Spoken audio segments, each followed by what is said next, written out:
오늘 우리가 함께 나눌 제목의 말씀이 버려야 할 것, 지켜야 할 것 제목의 말씀입니다. 우리가 무엇을 버리고 무엇을 따라야 살아가야 할 것인가에 관한 말씀입니다. 무엇을 기준으로 삼고 살아야 할 것인가에 대한 말씀입니다. 한 목사님이 교회가 약 큰 교회에 이렇게 부임을 해 가셨어요.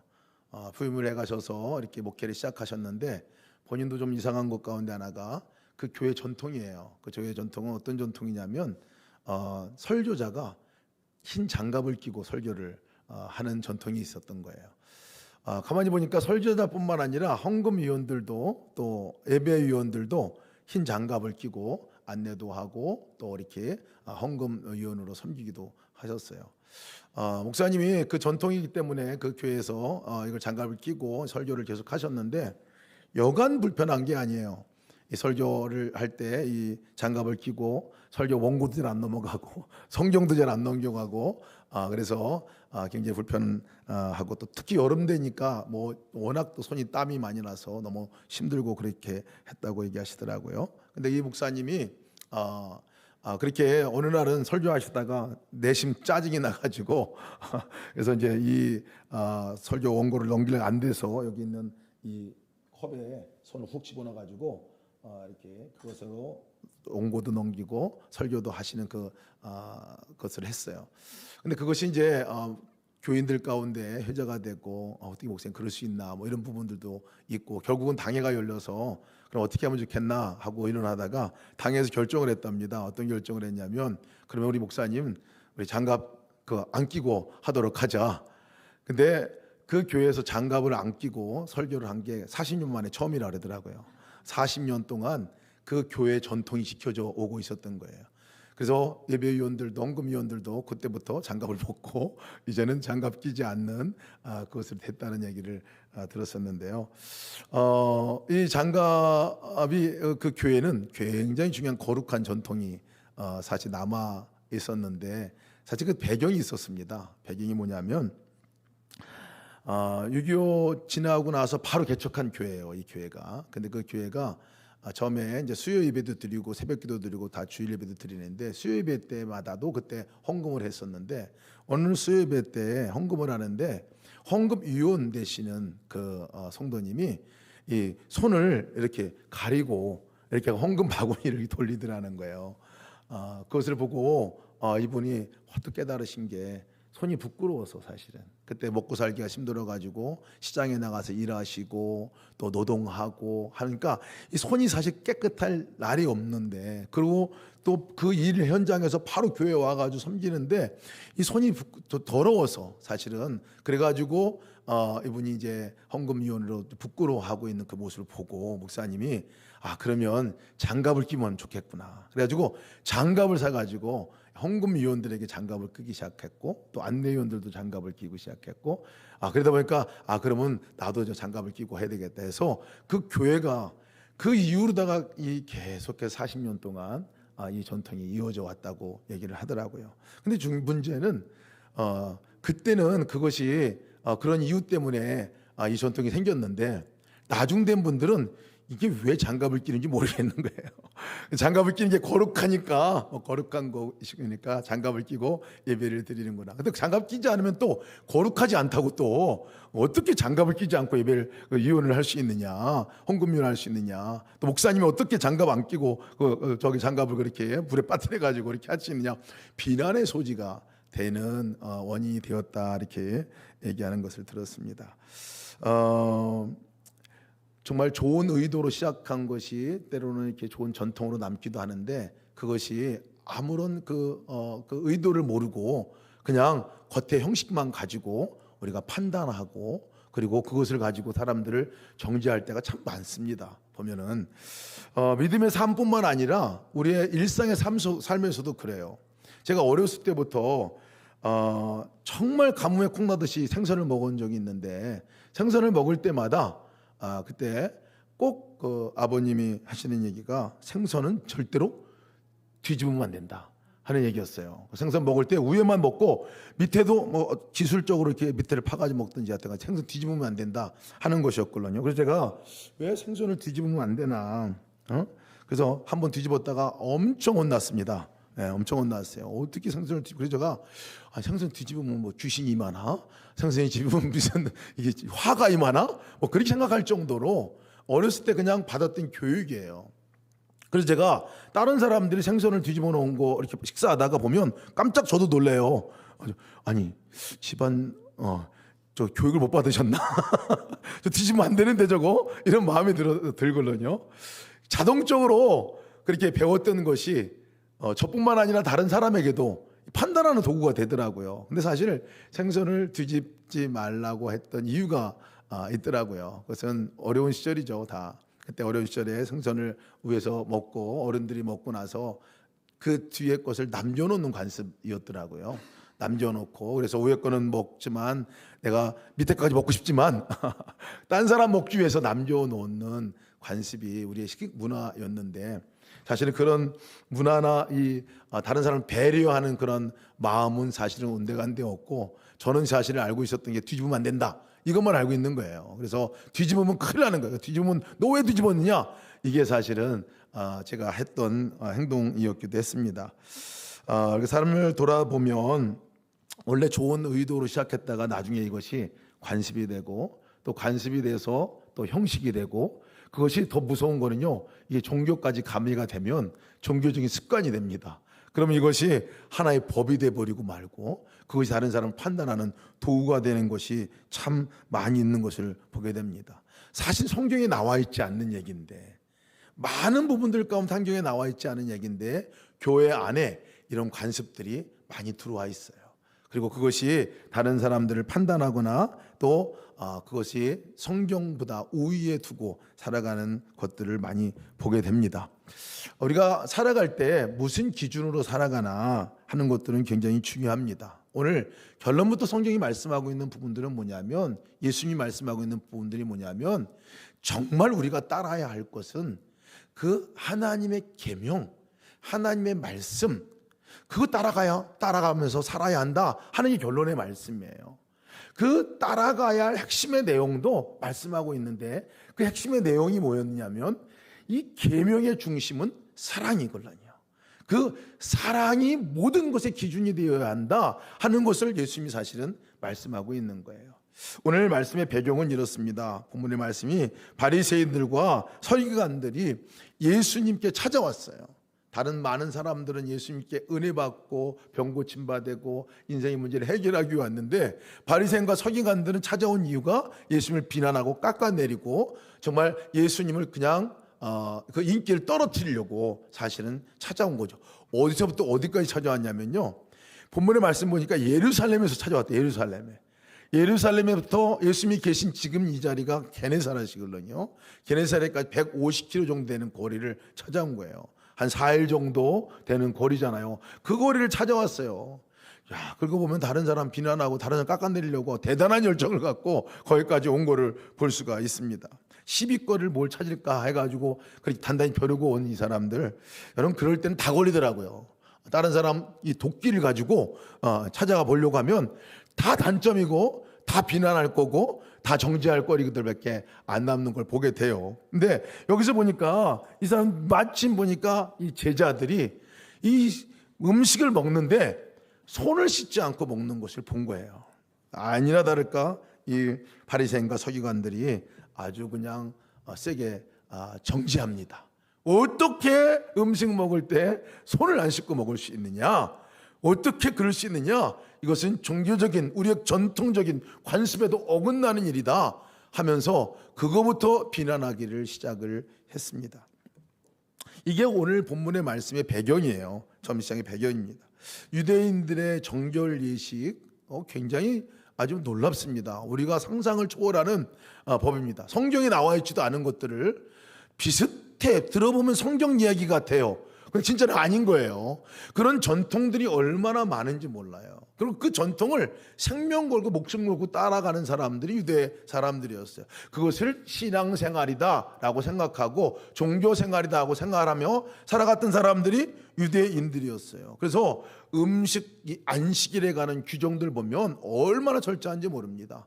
주님께서는 안식일을 거룩하여 지키라고 말씀한 그 말씀에 덧대가지고 본인들이 규정들을 많이 만들어 놓고 주일날 이것도 하지 말고 이것도 하지 말고 이것도 하지 말고 하는 규정들을 많이 정해 놓았어요. 심지어는 요즘에요, 어느 규정까지 있느냐면 엘리베이터, 우리 여기 이스라엘 가면은 엘리베이터 보면 거기 엘리베이터에 모든 전층이 주일날, 안식일 날은 다 눌러져 있어요. 왜 그런지 아세요? 주일날 일하지 말라고, 안식일에 일하지 말라고. 그래서 이 엘리베이터 버튼을 누르는 것도 일하는 거예요. 그러니까 엘리베이터 버튼 누르면 죄를 짓는 거니까, 그러니까 엘리베이터 버튼 주일날 누르면 난리가 나는 거예요. 거기는 어떻게 너는 안식일 그렇게 해서 지키지 않고 뭐 이렇게 한다고. 환자고 뭐 상관없어요. 그래서 아예 다 눌러놨다고 그래요. 전층마다 다 쓰는 거예요. 이것이 유대인들이 따랐던 이 종교적인 형식, 또 종교적인 전통, 이런 것들이었거든요. 그 중에 이 먹는 음식에 관한 법들이요, 철저합니다. 아주 철저한 법이. 제가 인도네시아 갔었던 보니까요, 이슬람 사람들도 똑같아요. 왜? 이슬람 사람들도 유대교 전통에서 이슬람이 생긴 거기 때문에 그렇습니다. 사실은. 근데 보면 할랄, 하람, 여러분 들어보셨죠? 할랄. 이 할랄 음식은 이 종교적으로다가 먹어도 되는 음식이에요. 다 정결 예식을 치른 음식들이에요. 먹어도 되는 거예요. 먹지 말아야 될 음식이 뭐냐면 하람이에요. 하람. 먹지 말아야 될 음식이에요. 엄청나게 많아요. 우리 아들 이름이 하람인데, 아들 이름이 하람이에요. 근데 먹지 말아야 될 음식에 가서 많은 갈등을 했는데, 하람이도 하여튼간에 그 이름이에요. 하람. 먹지 말아야 될 음식. 할랄, 먹을 수 있는 음식. 먹지 말아야 될 걸 먹으면 난리가 나는 거예요. 그것이 비난과 정죄의 대상이 됩니다. 사실 이건 유대교회의 코셔, 이 할랄, 먹어도 되는 음식은 유대법에 의하면 코셔라고 말해요. 코셔. 그래서 이스라엘 가면은 이 코셔 음식만 먹어요. 이슬람으로 말하면 할랄 음식만 먹게 되는 거죠. 근데 하람, 트라이프라는, 이 유대인은 트라이프라고 그러는데, 그거를 먹게 되는 날은 뭐 난리가 나는 거예요. 그건 종교적으로다가 잘못한 죄를 범하는 일이 됩니다. 그래서 함께 막 정죄하고 뭐 이렇게 하는 도구가 되는데, 아무튼 이 전통으로 내려온 것들을 지키는 거, 목숨같이 지키는 사람들이 유대인들이었어요. 그래서 딱 걸린 거죠. 손 안 씻고 먹는 거. 사실은 이것의 그 근본 정신은요, 사실 손 안 씻고 하는 것들은 율법에 나와 있지는 않아요. 사실은 어느 경우에만 나와 있냐면, 제사장들은 손을 씻고 정결케 해서 성소에 들어가고 지성소에 들어갈 때 꼭 그렇게 해라, 그 규정은 있어요. 모든 규정은 아니었어요. 그러나 사회 관습 가운데서 이것은 여러분 그 당시 문화가 손으로 먹는 문화였고, 모든 것을 손으로, 제가 인도네시아 가니까 손으로 다 먹더라고요. 제가 손으로 음식을 잘 먹습니다. 손으로 이렇게 음식 먹어가지고 싹 이렇게, 그것도 오른손으로 먹어요. 오른손 먹어가지고 이렇게 쏙 집어넣으면 들어가거든요. 근데 음식 먹을 때 손 닦아야 돼요. 손 닦아야 돼요. 손을 닦아야 되는 관습이 있죠. 관습이라 할 것도 없어요. 유생 습관이죠. 그런데 이 유대의 유행 습관이 나중에 관습이 되고, 관습이 바벨론 포로기를 거쳐 가면서 정결 의식이 되고, 이것이 종교 의식이 되어버렸어요. 그리고 이것을 전통으로 만들어 놓았어요. 사실 그것을 안 지키면 그냥 위생적으로 정말 불편한 것뿐인데, 어찌 보면 그런 건데, 그것을 아예 그렇게 하면 이것은 안 되는 거야 규정해버리고 죄로 여기게 되었다는 거예요. 이것을 또 손을 닦을 때도요, 고인 물에는 못 닦아요. 흐르는 물에 닦아야만 이것이 되는 규정들을 만들어 놓았는데요. 오늘 이 제자들을 향해서 이 바리새인과 서기관들이 자기들이 따르는 그 전통 안 따른다고 이제 죄다라고 얘기를 하는 거예요. 그 위상적으로 안 좋으니까 좀 손 닦고 먹어라, 이 정도면 괜찮은데요, 손 닦지 않은 것이 종교적으로 비신앙적이고 그것은 율법적으로 잘못된 거다. 하나님 말씀에는 없는데 본인들이 정해놓은 전통에는 죄가 되는 거예요. 여러분, 우리의 삶 가운데서 이런 것이 얼마나 많은지 몰라요. 하나님의 말씀의 기준에 보면 그런 게 없어. 근데 우리의 관습과 우리의 습관으로 보면은 잘못된 것이 얼마나 많은지 몰라요. 생선 뒤집어 놓는 것과 마찬가지 일들이 너무나 많아요. 너무나 많아요. 그리고 또 우리가 그렇게 지키고 있는 것을 아주 신앙생활 잘하고 있는 것이라고 생각하며 살아갈 때도 참 많습니다. 예수님이 오늘 이것을 지적해 주고 있어요. 믿음의 생활, 자기가 하고 있는 습관이대로 딴 사람이 안 한다고 정지하는 것, 이거 잘못됐다는 거예요. 그걸 예수님이 지적해 주고 있어요. 또 하나는 그렇게 알고 있는 것, 그거는 하나님 말씀이 아닌 너희들이 갖고 있는 전통인데 그것을 하나님 말씀보다 우위에 놓는 것, 이 두 가지를 예수님께서 지적하고 있어요. 계명이 우선이 아니라, 사랑이 우선이 아니라 사실은 형식이 우선이 되어서 그것을 중심으로 살아가고 있는 사람들을 향해서 얘기하는 거예요. 그 얘기를 6절에 보면 이렇게 말합니다. 이사야가 너희 외식하는 자에 대하여 잘 예언하였도다. 기록하였으되 이 백성이 입술로는 나를 공경하되 마음은 내게서 멀도다 얘기하고 있어요. 형식은 잘 지키고 있고 전통은 잘 지키고 있고 종교생활을 잘하고 있고 하나님 잘 믿는 거 있고 있는 것 같지만, 마음은 너가 공경하는 것 같지만 실제는 너희가 이 하나님의 계명을 지키지 않고 있다 하는 거예요. 어떤 계명이냐면요, 사랑의 계명이죠. 사랑에 관한 부분들, 사랑의 계명, 이거 지키지 않고 있는 거예요. 그것에 대해서 말씀하고, 그래서 외식하는 자들이라고 얘기하고 있어요. 외식하는 자들, 예배는 잘 드리고 헌금도 잘 드리고 종교적으로 행하는 규율들을 만들어 놓은 거 잘 지키고 있는데 정작 있어야 할 사랑이 없는 것에 대해서 지적하고 있는 거죠.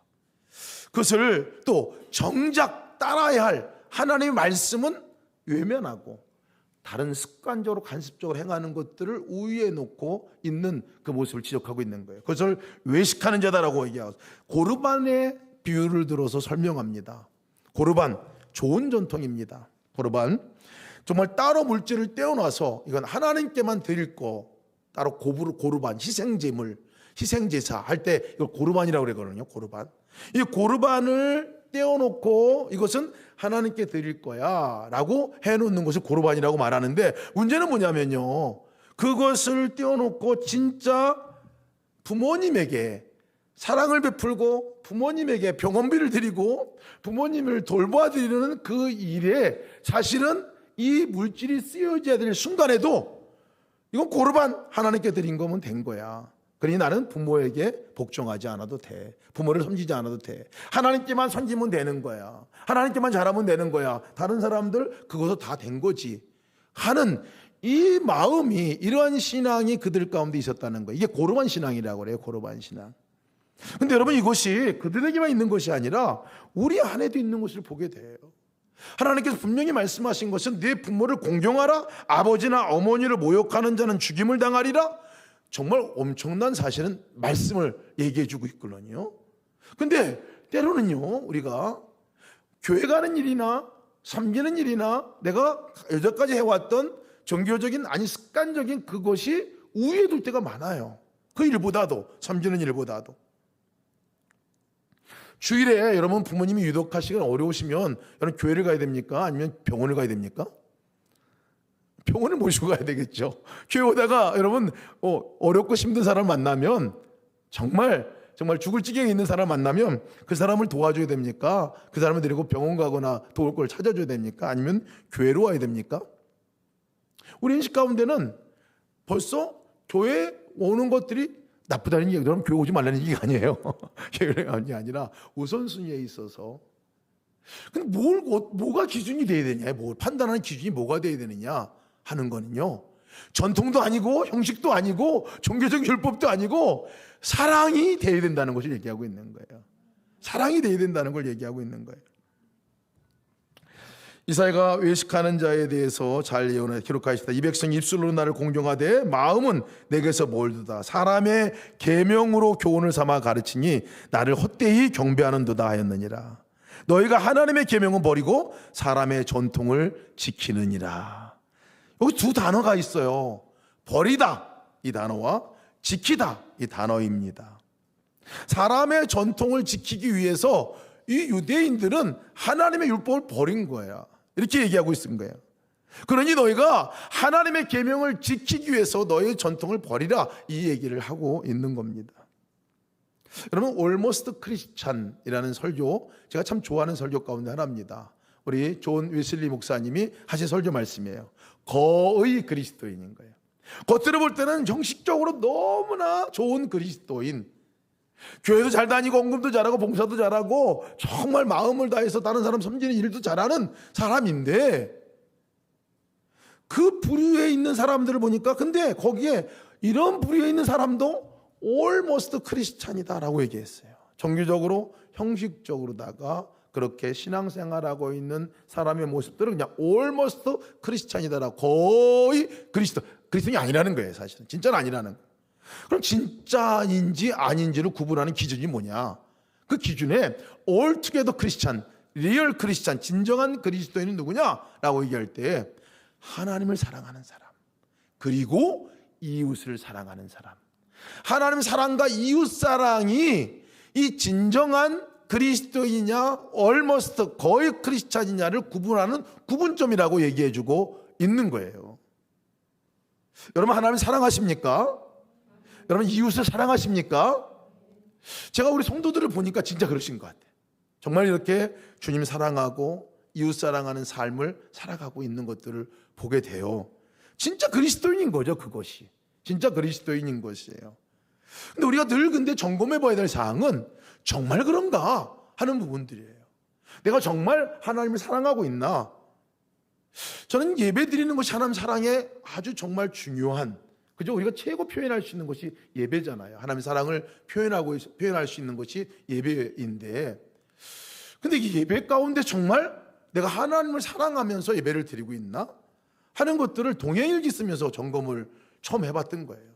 동행일기 쓰면서 찬양할 때 그러면 내가 사랑한다고 고백하는 사랑의 고백을 하고 있는데 그분 대상은 생각은 안 하고 그냥 노래만 부를 때가 너무나 많이 있었다는 것들을 알게 됐어요. 말씀을 들어도 하나님께서 나에게 사랑의 메시지의 말씀을 듣는 건데요, 사실은 그 말씀이 그냥 좋은 말씀으로 끝날 때가 참 많았다는 거예요. 하나님 나의 삶 가운데 주님이 나를 위해서 말씀하신 거구나, 나의 삶 가운데 정말 주님의 소원의 말씀을 하시는 거구나, 주님이 말씀하구나 라고 그렇게 듣고 인식할 때가 많지 않았다는 것을 일기 쓰면서 제가 알게 되었어요.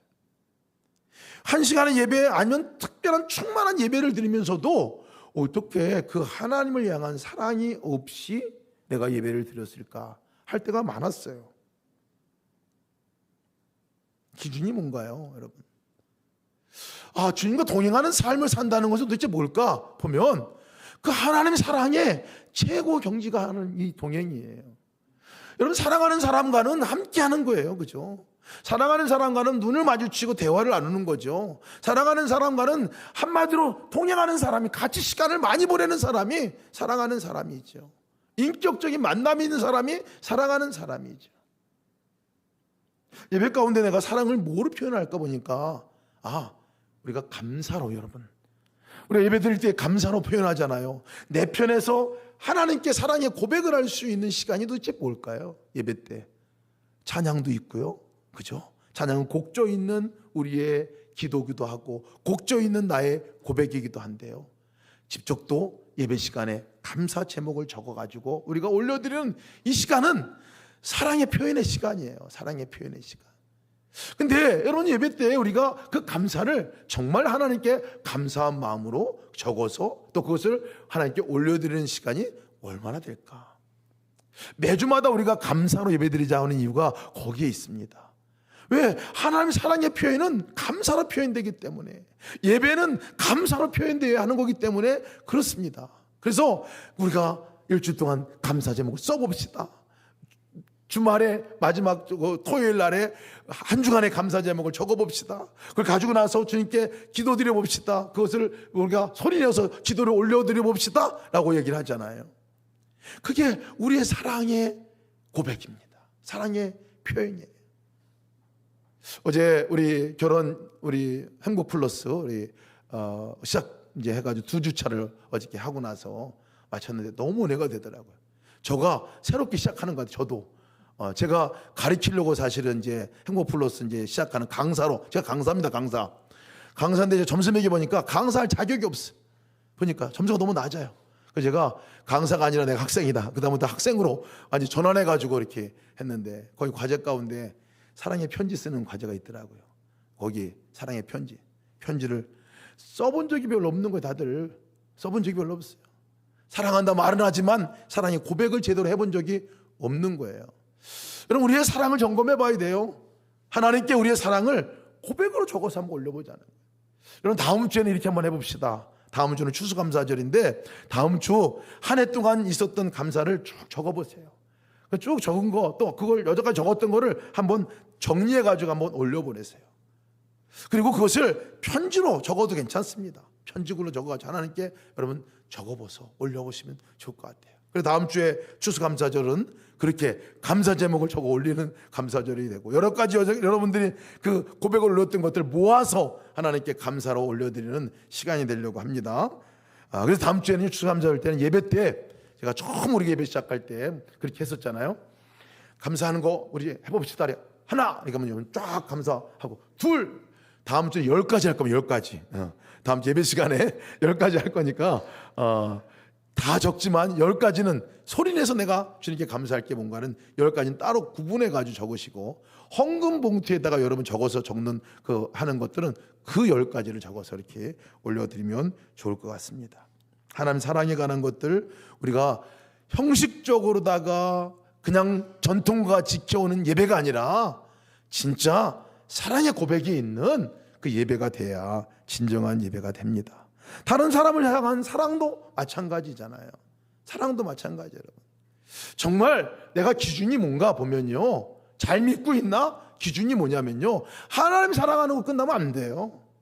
다른 사람을 향한 사랑이 있을 때에 내가 제대로 된 그리스도인이라는 거예요. 내 가정이 나를 통해서 사랑을 느끼고 사랑을 경험하고 있다, 잘하는 거죠. 잘 믿고 있는 거죠. 잘 믿고 있는 거예요. 그것이 진정한 그리스도인의 삶이라는 거예요. 근데 우리가 우리를 알잖아요. 저만 아는지 모르겠어요. 제 안에 사랑할 능력이 없다는 걸 알아요. 제 안에 사랑할 마음이 없다는 것을 사실 알아요. 딜레마입니다, 우리가. 하나님 사랑하는 것도 그렇고 이웃 사랑하는 것도 그렇고 막상 하려고 그러면 그런 마음이 안 생겨요. 그런 마음이 내게 없다는 걸 알게 돼요. 오늘 성경은 그것을 지적해 주고 있어요. 21절부터 23절 말씀까지 사람에게서 나오는 게 있다. 겉에서 이렇게 뭐 손 안 씻고 겉에 더러운 게 아니라 진짜 너의 마음 안을 들여다봐라 하고 예수님 말씀하시는 거거든요.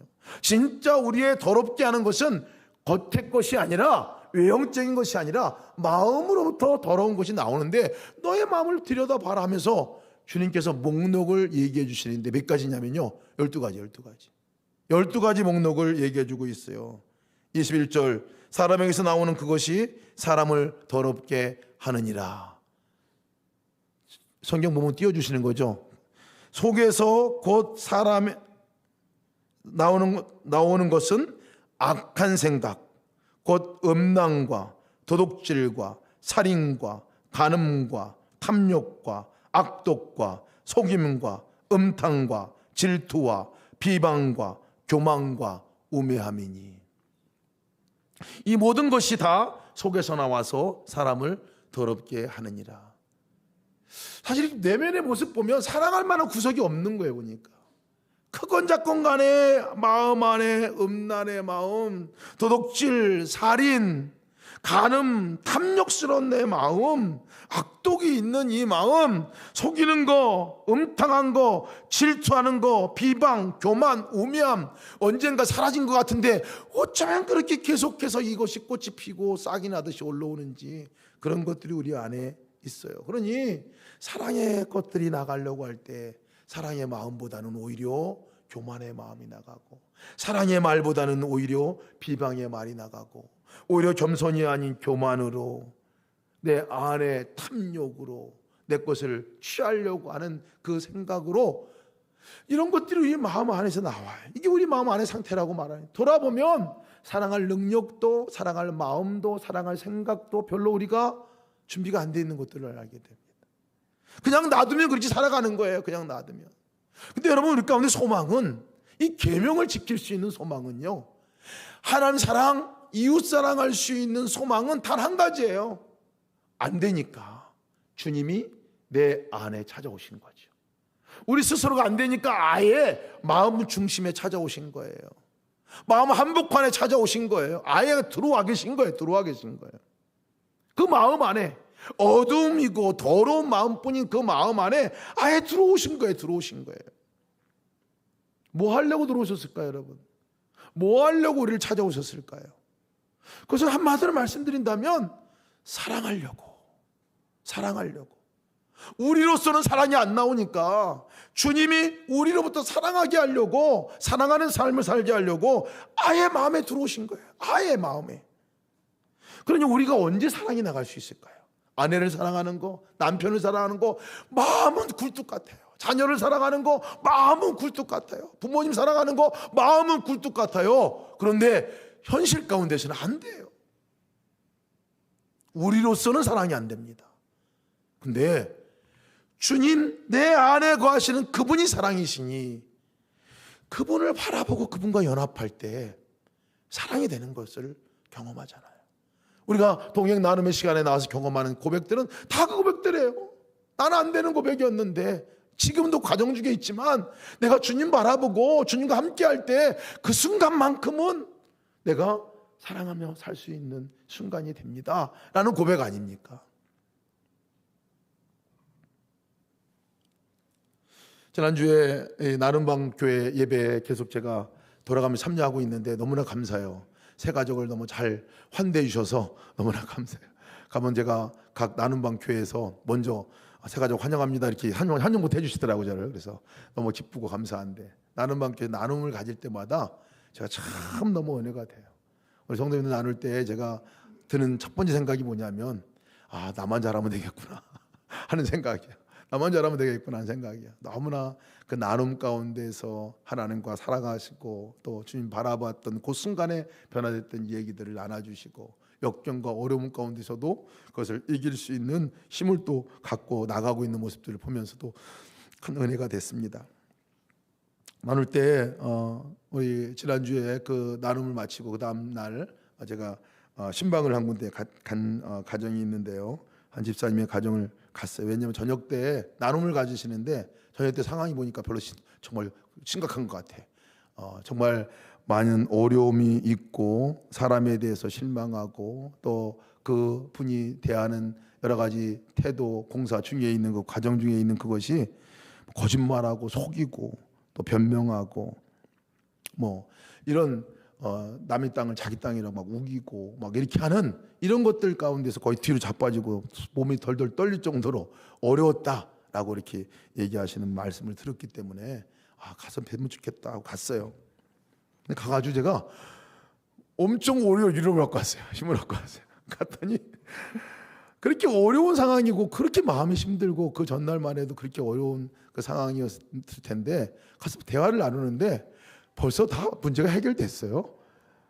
기도하고 하나님께 나갔을 때 그 상황에 그것에 대해서 더 이상 떨리거나 두렵거나 거기에 매이지 않고 벌써 이제 저 같았으면 벌써 뭐 뒤집고 뭐 자쳐지고 몇 번 했을 상황일 것 같아요. 그런데 그렇지 않고 끝까지 인내하고 나가는 걸 보고 나중에 어디까지 가냐면요. 그렇게 대한 그 사람에 대해서 기도하고 있더라고요. 그 사람을 위해서 기도하고 그 사람이 변화를 위해서 기도하고 그 사람의 가정을 위해서 기도하고 그 사람의 삶을 위해서 기도하고. 그러면 이것이 사실은 자연스러운 일이 아니에요. 사실 자연스러운 일이 아니에요. 우리 한재영 권사님도 함께 오늘 동행 나눔을 할 때 동일한 나눔이잖아요. 12가지 우리 가운데 마음에 있는 그것으로부터는 절대 나올 수 없는 생각들이고 절대 나올 수 없는 행동들이에요. 근데 그걸 붙들고 주님 앞에 가가지고 기도할 때 그냥 주님 앞에 주님이 내 안에 거하시는 주님과 내가 적어도 눈맞춤이 이루어지고 함께함이 이루어지고 물어보면 이루어지고 함께 연합하면 이루어질 때 그냥 주님의 마음으로 바뀌어지게 되는 것들을 보게 됩니다. 그래서 제가 성도들을 만날 때가 은혜가 되는 거예요. 저 상황에서는 넘어질 것 같은데 근데도 오뚜기 같이 뻘떡 서 있고 그 가운데서도 여전히 사랑하고 완전히 포기하고 버려야 될 사람인데 그냥 끝까지 놓지 않고 사랑하면 어떻게 사랑할 수 있을까 하는 것들을 몸부림치면서 기도하고 또 그 영혼을 맡겨드리고 나오는 모습 보니까요. 우리로부터 나가는 게 아니에요. 우리로부터 나오는 것이 아닙니다. 그런 하나님의 계명을 지키고 이 사랑의 계명을 지킬 수 있는 것은 주님이 내 안에 거하시는 것이 분명할 때이고 주님과 온전한 연합이 일어날 때 우리가 가능하다는 사실을 다시 한번 확인하신 여러분 되시기를 축복합니다. 다음 한 주간 동안 살아갈 때 더 주님을 바라보시고 더 주님과 연합하고 주님께 묻고 그분이 하실 때는 사랑이 나와요. 적어도 한 번만 물어보더라도 사랑이 나와요. 적어도 한 번만 멈추고 그분을 바라볼 때 내 마음에 주님의 마음으로 바뀌어지는 역사가 일어난다는 것입니다. 사랑하며 사시는 여러분 되시기를 축복합니다. 말하는 것도요, 사랑으로 말하는지 점검해 보시고요. 행동하는 것도 사랑으로 행동하는지 내가 점검해 보시고, 다른 사람을 판단할 기준이 있다면 내가 진짜 사랑으로 지금 말하고 있는가를 돌아보시기 바랍니다. 아이들에게 훈계할 때, 남편에게 말할 때, 다른 사람에게 말할 때 그 가운데 내가 정말 지금 사랑으로 하고 있나 하고 그렇게 점검해 보시기 바랍니다. 근데 여러분, 잘 구분이 안 될 때가 있어요. 더 정확한 구분은 뭐냐면요, 그럴 때 지금 내가 예수님과 함께하고 있나, 지금 내가 예수님으로 말하고 있나, 지금 내가 예수님으로 행동하고 있나, 지금 내가 예수님과 연합하고 있나, 이것을 묻고 나가야 합니다. 한 주간 동안 승리하신 여러분 되시기를 축복합니다.